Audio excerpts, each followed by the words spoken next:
Oke, halo guys, welcome back to TMJ Auto. Ngomongin soal BMW, pasti orang akan berpikir, wah itu harganya mahal, perawatannya mahal. Tapi apakah sama dengan mobil ini? Ini dia BMW E36 318 M40 Matic tahun 92.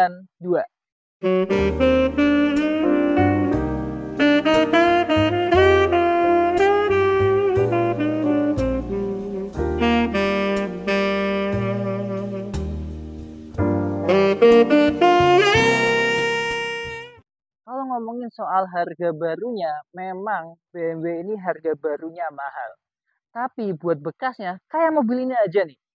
Kalian bisa dapat mulai dari 30 jutaan aja. Tapi ya memang, balik lagi pasti akan ada PR-PR yang timbul dari si E36 ini. Ya rata-rata harga E36 yang udah aman itu di atas 50 juta rupiah gitu kan. Apalagi yang kayak kita bawa kali ini mesinnya kan M40 Matic, ya bisa dibilang cukup langka ya. Jadi otomatis harga jualnya pasti akan lebih tinggi lagi gitu. Kalau kita lihat dari depannya dulu ya, kita ngomongin mobilnya dulu lah. Kita ngomongin detail mobilnya dulu. Perlampuannya ini bisa dibilang justru lebih canggih dibandingkan M46 ya. Karena untuk lampu utama dia sudah pakai proyektor tapi memang masih halogen, tapi dia udah pakaian proyektor gitu. Jadi nggak hanya bohlam biasa. Kalau M46 lampu utamanya itu bohlam biasa. Nah, salah satu penyakitnya E36 adalah perlampuannya ini kadang suka tiba-tiba mati. Ya, kalian kalau di jalan lihat E36 lampunya nggak full nyala itu wajar banget. Kadang tiba-tiba lampu senjanya yang mati. Kalau lampu utama sih rata-rata tetap nyala terus ya. Fog lampnya mati atau mungkin interiornya ada yang belang, ada yang mati sebelah. Itu udah biasa banget di si E36 ini. Kalau dari samping E36 ini masih dapat khasnya mobil-mobil 90s ya.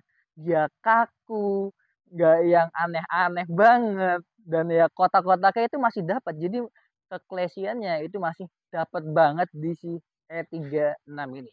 Dan kalau kalian lihat, yang kita review kali ini udah nggak standar velgnya ya. Ini pakai velgnya seri 7 yang E38 ya, kalau nggak salah. Itu ringnya 16. Dan ini kenapa mepet fender? Karena dia udah dipotong dua ulir pernya. Tapi mentok nggak sih? Nggak. Ini aman semuanya. Nggak ada yang mentok.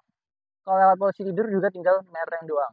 Buat daily masih oke. Buat bumper depannya nih, lupa nih. Ini udah gantian juga, tapi lupa mereknya apa. Yang pasti ini bukan MTEK ya. Dan ke sampingnya ini full standaran semua ya. Handle-nya ini masih handle-nya khas 90s banget, yang model congkel gini. Spionnya ini, dan oh ya, pengaturan spion dari E36 ini wajar banget kalau kalian dapat posisinya mati karena ya udah usia ya. Buat mesinnya nih, sebelum itu ini mau kasih tahu. Si E36 all varian itu kap mesinnya sudah pakai hidrolik, dan ini hidroliknya masih bagus ya. Dan ini bawaannya kalian akan dapat lampu di bagian dalam sini, dan ini nyala kalau kalian nyalain lampu senjanya gitu. Dan buat masalah mesin, ini dia pakai 1800 cc, kode mesinnya M40 dengan output tenaga di 116 horsepower dengan torsi maksimum di 165 Nm. Memang dengan cc 1.8 ini tercukup kecil ya. Dan memang E36 318 baik itu mesin M40, mesin M43 itu terkenal cukup lelet, tapi ini cocok buat kalian yang pengen gaya tapi pengen irit juga BBM-nya. Karena ini dalam kota cukup irit. Dia ya mungkin 1:9, 1:8. Untuk luar kotanya dia bisa sampai 1:10 dan atau 1:11 gitu. Ya, tapi kalau kalian pengen yang merdu, ambil aja E36 yang 323 ya, inline six 2500 cc, itu suaranya top banget. Dan kunci paling penting kalau kalian ambil E36 adalah di masalah cooling systemnya. Masalah cooling system kalau ini aman, insya Allah kalian nggak akan banyak PR-PR lainnya. Jadi emang PR paling utamanya itu adalah pengecekan di cooling systemnya gitu kan. Dan yang kedua, yang paling banyak ditakuti orang adalah masalah airflow-nya. Ya mungkin kalian yang para suhu-suhu BMW bisa aja komen di bawah. Tapi kalau masalah airflow dapat info dari bengkel-bengkel itu nggak harus ganti full gitu. Kadang bisa cuma di setting, cuma dibersihin aja, di servis. itu bisa banget. Jadi nggak harus yang ganti mahal banget, itu enggak juga. Dan ini bagian mesin kita sebenarnya kemarin udah cukup ganti banyak kayak engine mounting, eee, power steeringnya karena udah mati juga, booster rem, ya itu aja sih sebenarnya yang kita ganti, yang lainnya cuman ya refresh-refresh doang, kayak ganti oli, kuras, segala macam, minyak rem juga dikuras, radiator juga dikuras, ya basic-basic aja sih. Dan kalau mau ngomongin kita harus spare uang berapa sih buat ngerawat C36 ini, ya sebenarnya kurang lebih di 10 sampai 20 jutaan aja itu cukup. Asalkan kalian ngambil bahannya nih yang harganya worth it gitu kan. Nggak yang parah banget, kalian asal ngambil, wah 30 juta murah tapi kondisinya parah banget, itu kalian juga bakal rugi sih nanti sih. Dan satu lagi yang kalian harus cek itu di bagian support shocknya sini ya. Ini biasanya udah mulai keropos, karat, sampai keropos malah. Ini kalian harus cek-cekin juga. Kalau di sini sih aman ya. Di bagian dekat-dekat sini juga biasa ada yang keropos. Ini kan harus cek banget bodinya si E36 ini. Kalau dari tampak belakangnya, si E36 ini lagi-lagi kembali ke kotak-kotaknya yang khas banget, dan lampunya pun simpel banget ya, hanya kotak gini, ada lampu sen, lampu mundur, lampu rem, fog lamp, dan ini kita udah delete emblem, jadi nggak ada tulisan 318i-nya lagi, jadi hanya ada logo BMW di sini. Dan ya, Hyman stop lampnya sampai sekarang mati, kita belum nyalain lagi, tapi perlampuan belakang ini semuanya nyala, sampai ke lampu plat nomornya pun masih nyala juga. Di atas ini masih ada defogger belakang, dan ini masih berguna semuanya. Buat bumper belakangnya, ini udah nggak standar ya. Ini pakai punyanya si Zender. Ini dari Jerman langsung. Dan buat mufflernya, ini dual muffler. Dia pakai merek Remus, tapi nggak tahu ori apa enggak dari pemilik sebelumnya gitu. Dan ini dia yang khasnya BMW dari dulu adalah peletakan toolkitnya itu di sebelah sini. Ya, ini punya kita memang tidak lengkap. Kita hanya ada towing hook di sini. Ini kita bakal lengkapin dulu ya. Dan ya murah sih, kemarin di tempat-tempat kampakan BMW dia di 1,5 juta rupiah gitu ya. Dan bagasinya layaknya sedan pada umumnya, ini luas. Lampu bagasinya lagi-lagi mati juga ya. Dan ban serep dia masih ada di bawah sini. Dan ya ini yang cukup disayangkan adalah kayu partisi bagasinya ini yang udah lapuk, jadi agak kelihatan berantakan kan. Ya next kita bisa DIY, benerin sendiri lah gitu. Yuk kita masuk ke dalam ya. Oke, buat masalah interior baris pertamanya, ini yang saya suka banget yaitu adalah driver oriented yang bener-bener kerasa banget, karena pengaturan tengah sini ini ngarah ke kita, AC sini juga ngarah ke kita, jadi kan ini ada pengaturan lampu ya di kanan ya. Jadi kayak jangkauan kita sebagai pengemudi ini untuk ngatur-ngatur semuanya ini sangat enak, mudah, dan dekat gitu ya. Dan ya pertama kali saya pakai mobil ini yang saya kagok adalah, oh masalah tuas wiper di kanan itu saya masih oke, masih hafal ya.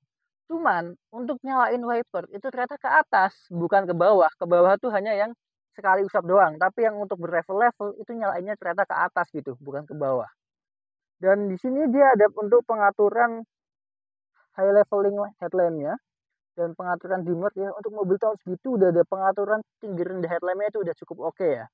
Dan ini dia transmisinya, dia matic 4 percepatan. Si M40 ini cukup jarang yang matic dengan kondisi bagus ya.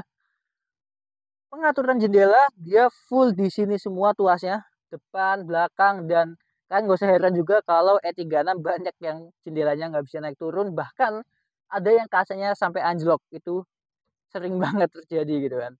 Mode sport, mode eco-nya ini masih berjalan semua. AC pengaturannya, fan-nya dari satu udah mulai nyala, aman semuanya ini, dan AC-nya full dingin. Dia masalah audionya ini cukup oke untuk sebuah mobil tua ya. Untuk spion tengah dia belum auto dimming, tapi udah enak lah ini karena kaca belakangnya ini cukup gelap ya. Dan masalah lampu kabinnya ini masih nyala semua. Sampai yang belakang ini ya khas banget, nanti kita kasih lihat. Dan buat lampu bacanya, ini kita nyalainnya harus ACC on dulu baru dia bisa nyala seperti ini. Dan sebenarnya di sensor sini ada lampu, cuman dia sudah mulai lemah nih. Jadi kadang nyala, kadang enggak. Padahal kan harusnya begitu kita buka kaca ini sun visornya dia otomatis nyala ya, tapi ini kadang nggak pas tuh. Tapi ya oke lah, mobil tua juga gitu. Dan salah satu penyakit di interior baris pertamanya E36 ini biasanya adalah si plafonnya ini yang turun. Kalau yang ini sih enggak ya, ini plafonnya masih bagus banget. Entah masih bagus banget atau sama pemilik sebelumnya itu udah diganti, tapi ini masih oke banget sih plafonnya. Dan ini untuk sebuah mobil tahun 92 dan kita beli di harga yang sangat murah. Dashboardnya udah full dengan soft touch di sini ya. Dan ini lacinya masih bisa dibuka dan oke dia ada 2 cup holder di sini. Di sini ada tempat asbak rokok, ada penyimpanan di sini. Di sini juga ada tempat asbak lagi ya. Ya mungkin zaman dulu orang masih banyak yang ngerokok di mobil tuh masih banyak banget. Cuman kalau sekarang kayaknya udah nggak kepake. Mending dikasih jadi power outlet atau cup holder lagi gitu. Nah, satu lagi penyakitnya E36 adalah rem tangannya yang kadang tuh nggak ngunci. Jadi yang ngunci itu malah persnelengnya, bukan rem tangannya gitu. Oke, dan mungkin kita langsung lanjut ke baris keduanya. Oke, buat baris keduanya si E36. Ya, memang bisa kalian lihat ya, sangat sempit untuk legroomnya, tapi oke lah. Untuk daily dalam kota, kita sebagai penumpang masih dapat legroom. Dan duduknya nggak jongkok-jongkok amat, tapi memang sempit ya. Nggak kayak mobil-mobil sekarang yang sangat lega sekali. Kita tetap dapat hand grip di sini, tapi model fix. Seat beltnya ada, nggak tahu kemana. Oh ini seat beltnya, dia 3 titik dan hanya ada 2 seat belt. Jadi di baris kedua ini hanya diperuntukkan untuk 2 orang saja gitu. Dan ini yang tadi khas adalah lampu kabin belakangnya yang ada di sisi sini ya. Ini memang cakep banget sih kalau dilihat. Dan ini ada armrest di tengah sini. Dan entah E36, 318, M40 Matic ini bawaannya memang dapat atau enggak. Mungkin kalian bisa komen aja di bawah. Dan ini bahan joknya tadi aku lupa bilang ya. Tengahnya ini sweat dan pinggirannya ini dia pakai kulit. Dan ini masih bagus banget kalau boleh jujur gitu kan. Dan ya ngomongin kekurangannya lagi adalah yang harus kalian cek banget itu masalah kropos. Biasanya nggak cuma di tadi yang di mesin aku jelasin, tapi di bawah pedal gas kanan depan, pedal gas supir ini, itu harus dicek juga karena biasanya itu kropos juga. Terus di bawah akinya tadi di bagasi di belakang, di persis ini kan lampu kanan belakang, di depannya ada aki. Akinya di bagian bawah kan. Nah, biasanya di bawah aki itu udah mulai kropos juga dan di bawah ban serep itu udah mulai kropos. Itu harus kalian cek. Dan sebenarnya untuk biaya repair untuk kropos itu nggak semahal itu gitu kan. Jadi cukup oke lah. So menurut kalian gimana? Worth it gak buat ambil E36 ini dengan harga yang segitu dan perawatannya segitu? Dan ya komen aja di bawah. Next kita bahas video apa lagi? Silahkan komen juga. Saya Hanif, sampai ketemu di video selanjutnya. See you and goodbye.